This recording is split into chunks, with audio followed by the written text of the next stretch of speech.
San Francisco, AP, the test couldn't have been much easier, and Facebook still failed.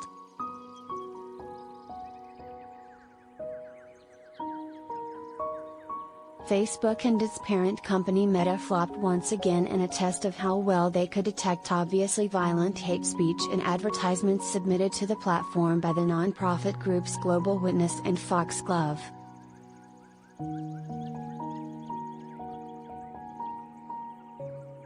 The hateful messages focused on Ethiopia, where internal documents obtained by whistleblower Frances Haugen showed that Facebook's ineffective moderation is literally fanning ethnic violence, as she said in her 2021 congressional testimony.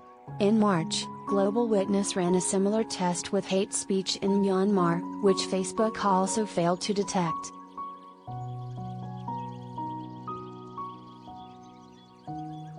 The group created 12 text-based ads that used dehumanizing hate speech to call for the murder of people belonging to each of Ethiopia's three main ethnic groups, the Amhara, the Oromo and the Tigrans. Facebook's systems approved the ads for publication, just as they did with the Myanmar ads.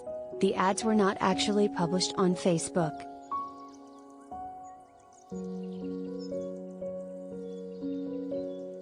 This time around, though, the group informed Meta about the undetected violations. The company said the ads shouldn't have been approved and pointed to the work it has done building our capacity to catch hateful and inflammatory content in the most widely spoken languages, including Amharic.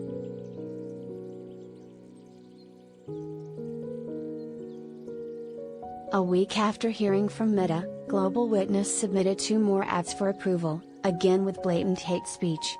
The 2 ads, again in written text in Amharic, the most widely used language in Ethiopia, were approved.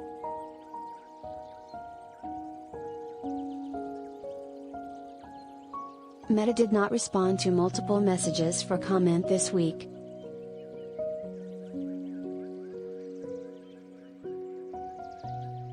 "We picked out the worst cases we could think of," said Rosie Sharp, a campaigner at Global Witness. "The ones that ought to be the easiest for Facebook to detect. They weren't coded language. They weren't dog whistles. They were explicit statements saying that this type of person is not a human or these type of people should be starved to death."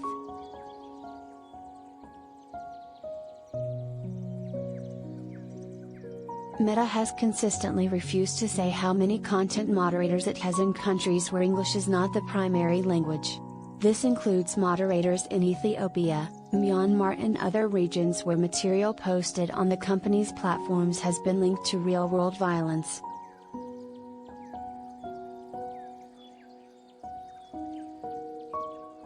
In November, Meta said it removed a post by Ethiopia's prime minister that urged citizens to rise up and bury rival Tigray forces who threatened the country's capital.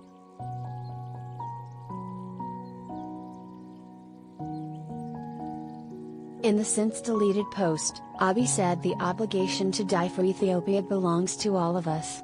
He called on citizens to mobilize by holding any weapon or capacity.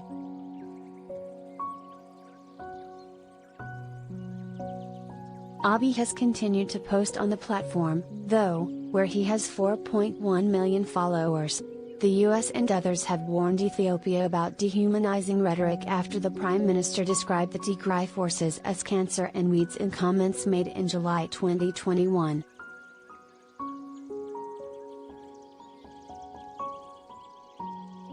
When ads calling for genocide in Ethiopia repeatedly get through Facebook's net, even after the issue is flagged with Facebook, there's only one possible conclusion: there's nobody home, said Rosa Curling, director of Foxglove, a London-based legal nonprofit that partnered with Global Witness in its investigation. Years after the Myanmar genocide, it is clear Facebook hasn't learned its lesson,